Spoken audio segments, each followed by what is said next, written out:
For years, the Chinese economy seemed unstoppable. Now people are spending less, the all-important housing sector is in a downturn. A China, then, that is booming, according to its latest economic figures. Okay, it's official. China's economy is getting weirder and weirder. On the one hand, it is showing all the signs of a Japan-style slowdown. It is plagued by deflation, youth unemployment remains stubbornly high, and the government is introducing more and more stimulus measures to try to get people to spend more. And yet, at the same time, China's economy seems to be experiencing a second economic miracle of some sorts. Last year, it was again the second fastest growing major economy in the world, and in just a few years' time, it has come to dominate advanced industries such as petroleum cars, electric vehicles, clean tech, and even AI. So, what's really going on with China's economy? Is it failing? Is it booming? Or is it somewhere in between? In a normal economy, these two stories cannot be true at the same time. After all, if consumers are not spending, then firms have no revenue, and thus they cannot be investing and producing on such a large scale. But if there's one thing that my years of studying economies around the world has shown me, China is no normal economy. So, if we cannot use normal economics to understand what's going on with China, then what the heck is going on with China's economy? To find out, I started with the most obvious potential explanation. China is lying about their GDP numbers. Yes, it may sound strange that this is the most obvious explanation, but as I covered 2 years ago, there are serious signs that Chinese provinces overstate their GDP growth every year to hit their growth targets. However, today, according to recent research by US Federal Reserve researchers, China appears to be honest about their GDP numbers.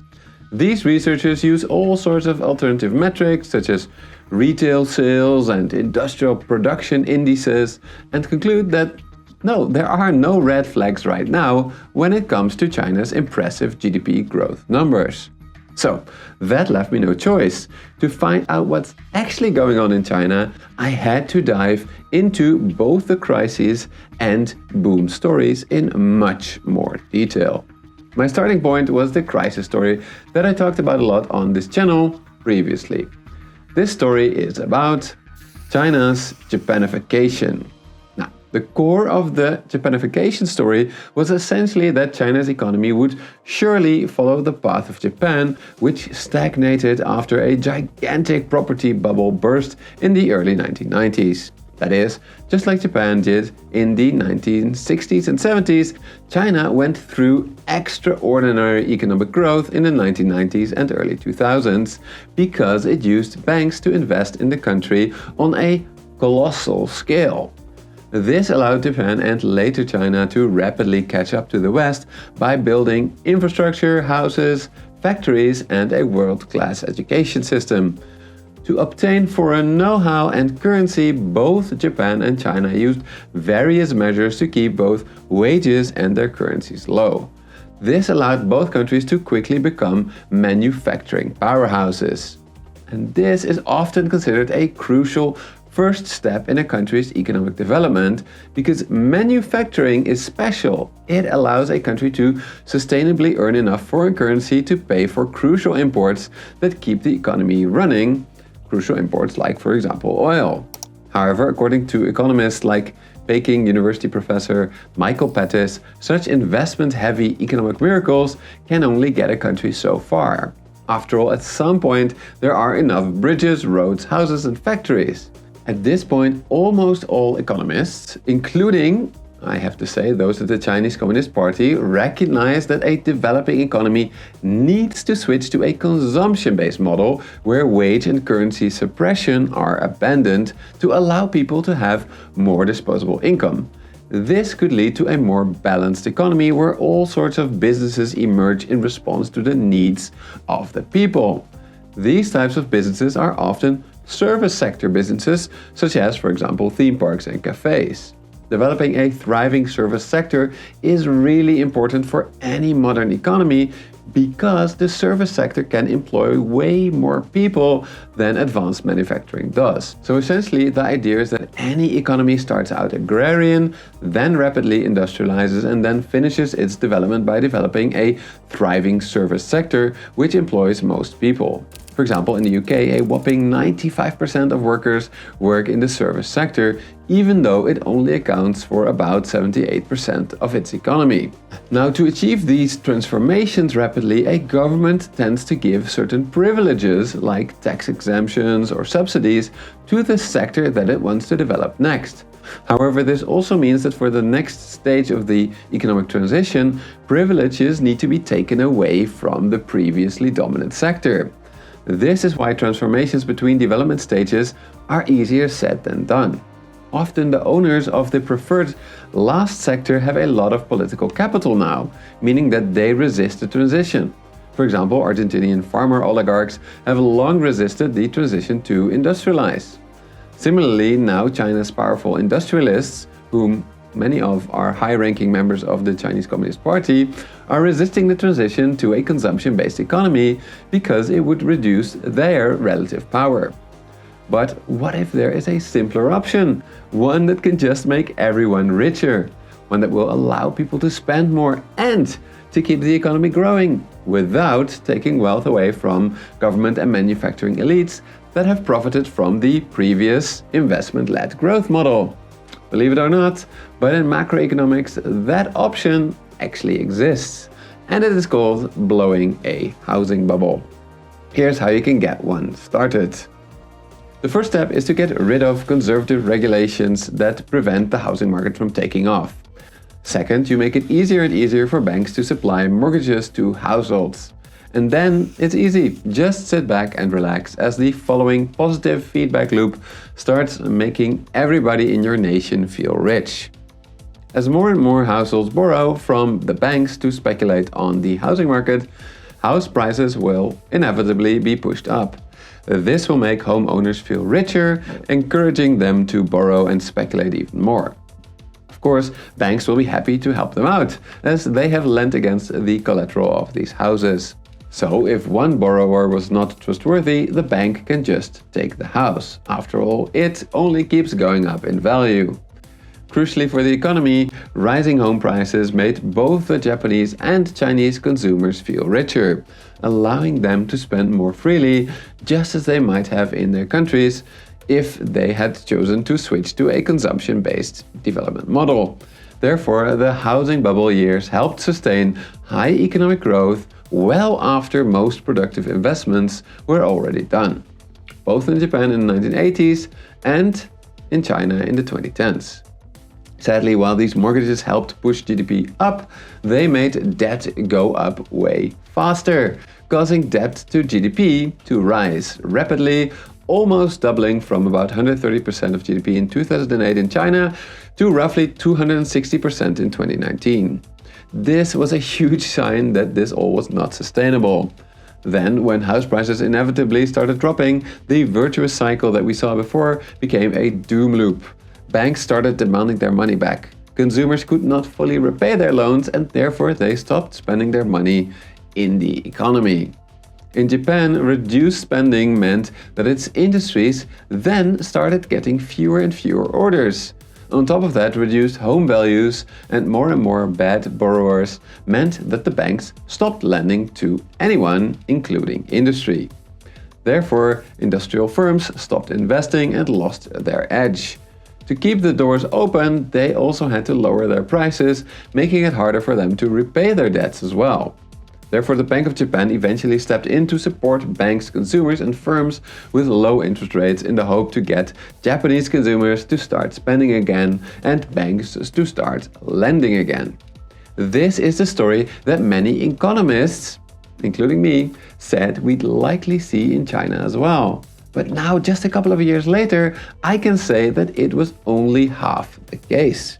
Yes, we've seen the property slump stick around for many years. Yes, Chinese consumers don't spend as much anymore, causing deflation and youth unemployment. And yes, just like in Japan, we are seeing the central bank stepping in with stimulus in a big way. However, we are not seeing this translate into a recession in Chinese manufacturing. Despite Chinese consumers suffering, we are seeing Chinese factories produce more and more and more and more, even expanding into risky new sectors such as green technologies and electric vehicles. In all of my years of studying economies around the world, I can truly say that I have never ever seen anything like this before. This is why I think it's fair to call this China's second economic miracle. So, how did China do it? I think this graph from National University of Singapore, Professor Bert Hoffman, shows it best. As you can see here, as Chinese banks stepped back from the real estate market when the bubble popped, they started absolutely pumping massive amounts of money into industry. This is the key difference with Japan. In Japan, private banks did not do this because it was far too risky. Similarly, in Western economies, banks absolutely did not go on a lending spree to industry after the housing crash of 2007. But China is no normal economy because its state is so much more powerful than in Japan or in the West. So after the housing bubble burst, the government essentially stepped in and ordered its state-owned banks to pivot hard and turn on the lending taps to industries that it considered essential for its further economic development. Of course, Chinese consumers are still in trouble, so factories could not sell all of this new stuff at home, meaning that we are seeing deflation in China. However, with so much state support, Chinese manufacturers now had a significant edge over foreign firms, meaning that China's export growth absolutely exploded. So why is China's economy still growing so fast? Why is its industry taking over the world even though Chinese consumers are suffering? It's quite simple. It is an unprecedented lending boom from Chinese banks that are following the orders of the Chinese government in all likelihood. So, in conclusion, both stories about China's economy are correct. China is not faking its economic numbers. Its consumers and property market are actually struggling, similarly to how it happened in Japan in the 1990s. However, unlike Japan, China's industries are thriving thanks to massive support by the state. On the one hand, this is truly impressive. On the other hand, it is a really risky bet for two reasons. The first is that Chinese economic growth is now even more dependent on foreigners wanting more and more Chinese products. The US is already closing off its markets. Yes, so far China has managed to actually reroute its exports to other markets. But it is increasingly facing a backlash all over the world as countries like Brazil, Indonesia and India are fearing the demise of their own industries who cannot compete with heavily subsidized Chinese firms. The second reason China's new economic model is not sustainable is that China's debt to GDP ratio is once again rapidly rising. This cannot continue indefinitely. When taking into account household, corporate and government debt, China is now even more indebted than the United States. That being said though, China's total private sector and government debt is still quite a bit lower than that of Japan. So me saying that this is not sustainable does not mean that China's economy will collapse in the coming 5 years. How far they can take this new model, I do not know. But I do think that this was the wrong choice. As I argued in my previous video, for more stable economic growth, China should switch to a consumption-based economic model. And that's not just me saying that. The Chinese Communist Party itself essentially agrees with me, at least that's what they write. It's not what they do, but it's what they write. They are saying, look, we need to prioritize high-quality growth. That is growth that does not increase debt to GDP. But whether or not they can do it, I don't know. Especially not given that their working age population is now projected to start declining rapidly in the coming decades. So yeah, what do you think? Let me know in the comments below. And if you want to know more about China's second economic miracle, I highly recommend you check out the following 3 super interesting in-depth articles by our advertising sponsor, The Economist. First, check out this super interesting analysis about how China is becoming a scientific superpower. Then I recommend this analysis about how China's economic growth targets produce massive distortions, and then this article about how Xi Jinping is not happy with China's price wars. Indeed, if you want to get the best insights into China's mysterious economy, then I highly recommend you use the link below to get yourself an annual subscription to The Economist for a 20% discount. Whether you prefer the print edition over a cup of coffee like me or the app's digital weekly edition, you'll always stay on top of the latest global developments no matter where you are. So don't miss out, click the link in the description or top comment below, or head over to economist.com/moneymacro to claim your exclusive 20% discount today.